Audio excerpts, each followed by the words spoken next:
Hello and welcome to our guide on what a wet palette is, and most importantly, what actually makes a good wet palette for mini painting. Because one of the things I've noticed browsing around the internet is that there's a lot of misinformation on the topic, and I think it's time we shed some light on it. So, for starters, I don't really think the store-made wet palettes matter in any regard. The only good thing about them is that you get them and they have like a short side, which allows you to, pick up the paint without having to bump into the sides of the Tupperware container that you would normally have happen if you made your own wet palette. But trust me, it doesn't mean anything besides that. You can easily make a wet palette using a folded paper towel rather than have a fancy sponge or a very expensive sponge. The palette I'm currently using is a Star Wet palette from Masterson. The reason why I have this palette, I actually have bought a bunch of wet palettes to try them out, exactly for this video. And this is my favorite. Reason is, the sponge is really freaking good. The palette is inexpensive, around 10 euros, so it's an expense I am willing to make for an object I could make myself. This is cool. Other palettes in the market are way overpriced, and to be honest, the sponges aren't even just as good as this one is. So I would go for this one. If you have to buy a palette, go for this one. If you don't have to go for a palette and just make your own, just fold a paper towel twice to get like a square, and you're good. You can get a wet palette done. So you probably already know what a wet palette is. I'm just gonna quickly explain it for those of you who don't know. A wet palette is an instrument that is fundamental in mini painting, especially when we're doing techniques that imply having very thin paints, because very thin paints on a dry palette will dry quickly and you won't be able to work with them a lot. So if you're glazing and you want to do glazing for a while and you don't want to constantly remix the color or constantly rethin the color, a wet palette is what's going to save your life, because after you've thinned for a glaze, the paint will stay thinned on the palette for hours. So you will be able to keep picking up the paint and do your glazing very, very easily. So let me show you how to do a palette. First off, you need a sponge. Secondly, you need a piece of paper. The paper we use in mini painting is parchment paper. Using any paper from companies like Star Wet, Redgrass, or anything like that, it's a complete waste. Not because the paper is just as good as the parchment paper you can buy in a store. It's actually because the paper is worse. Those papers just don't work for mini painting. Star Wet doesn't work because that paper is made for heavy body acrylics, because the intention of this palette is actually to be used for outdoor painting, for people who do acrylic painting with artist grade paints. The paints we use in mini painting are thinner. That they flow through the paper because they are too thin for the paper to contain. So the Star Wet paper doesn't work for mini painting.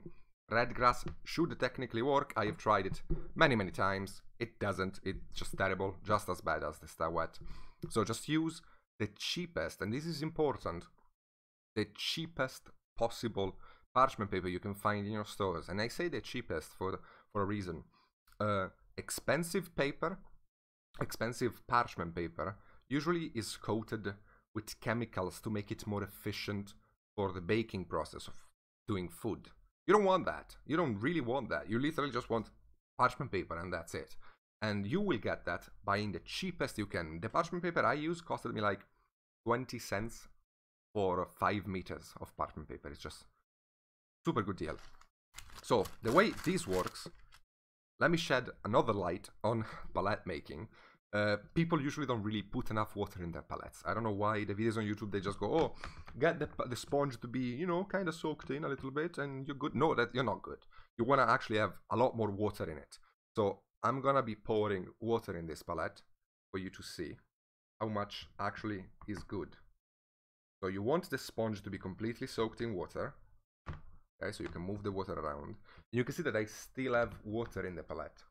Like if I move the palette around, you can see the floating of the little bits that are in my palette. Like there is a layer of water on top of the sponge. This is the amount of water you want in your palette, not less. Even more would be fine, actually. And when you apply your piece of parchment paper, make sure it is smaller than the area of the sponge you're applying it on.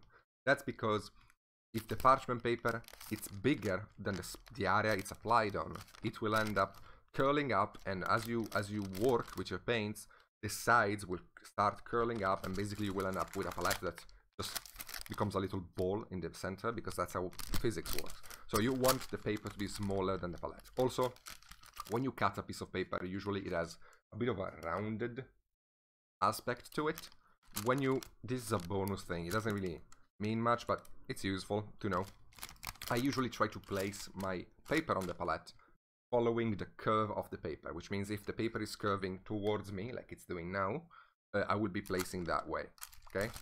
And the way you do it is very simple. You just place the paper like this, and then with your fingers, you can gently spread it so that it completely adheres to the sponge. You can get all the air bubbles out of the way. And there we go. You're good. Like you can work these air bubbles as much as you want. I usually leave them like this, I don't care. But if you really want to, you can really sit here with like a little bit of a paper towel maybe and scrape against the palette. Another thing that's important, there are two things to talk about. The two last things about wet palettes that are really important when it comes to making and using them. The first one is that you don't really want to get water from the sponge on top of the part of the paper where you're going to place paints. That's because if you get this side of the paper, the one where my finger is going on, wet, basically the seep-through effect of wet palettes won't work as well. So you kind of want to keep this dry. You don't want to soak the paper in water. You want the part of the palette that's going to have paint on to be kind of dry, so that when you place paint on it, paint being water-based will make it wet, and that specific area of the palette will start having water seep through because of osmosis. If all of the paper is wet, even parts where there isn't paint on, the whole palette is going to get seep-through effect, which means that it's going to dry in a couple of hours, and you're going to be with a dry palette. So you want to have water only when there is paint. So you place a paint, that paint is going to sit there. Being a watery paint, it will activate the osmosis effect kind of thing, where water will seep through from the sponge towards the paint, keeping it active and not dry. If the whole palette is wet and you have like a dot of paint on it, that dot of paint will stay wet for like a couple of hours, but then it will start drying because the whole palette is seeping through, not just that area. So keep this in mind, it's important. The second thing, be careful of humidity in the area you're working on, because many people don't think about this because they just don't think about this, but it's very important to understand the humidity in the area you're working on. If you have a very low level of humidity in your room or work room or whatever, your paint will dry from outside. So if it happens to you that sometime you go to load the paint and the paint has become like a thick shell, and you can move it around the palette and it stays like a thick shell, it doesn't break up, that's when the paint is drying from the outside and the inside of it is still wet because the palette is doing its work, but the air in your room is so freaking dry that it's still drying the outer layer of the paint that is not touching the palette. Maybe invest in a humidifier. They cost like 25 euros or dollars, and you can get them going. They don't make noise. They aren't unhealthy or anything. Actually, it's good for you because it makes you breathe better. If you have a dry room, having a bit of humidity in it, it's actually good for you. You know, just get a humidifier. If this is happening to you, get a humidifier, get it going when you're painting, and you'll be good. Keep the windows closed, otherwise it doesn't work. Yeah, I tried thinking about if there was anything else I wanted to say, but no, I think I said everything there was to say. This is how you make a palette. And this is gonna last you hours upon hours. Like, I don't cover my palette, I have a lid for it. I usually cover it when I'm taking a break, but overnight, I usually don't cover my palette, and the next day, the paint is still workable. It's insane how these little tricks I gave you matter. Take care of humidity in your room. Don't get the outer layer of the palette soaked. Make sure you have enough water in the sponge, more than most videos recommend, and you will be fine. And hopefully this has shed some light on on wet palettes. I'm not gonna go into the amazing tricks that mini painters achieve through wet palettes because it's just a dumbass topic. I'm not even gonna get into that. You can have thin paints on it. That's the trick. That is the trick of wet palettes. You can have paints that stay thin, so you can work with them a lot. Even when they're very diluted, they won't dry on it, and you don't have to constantly load the palette again. That is the pro painter secret to why people have wet palettes. Thank you so much for watching. Let me just sell out for a moment. I do live mini painting on Twitch almost daily. I can show you something I painted.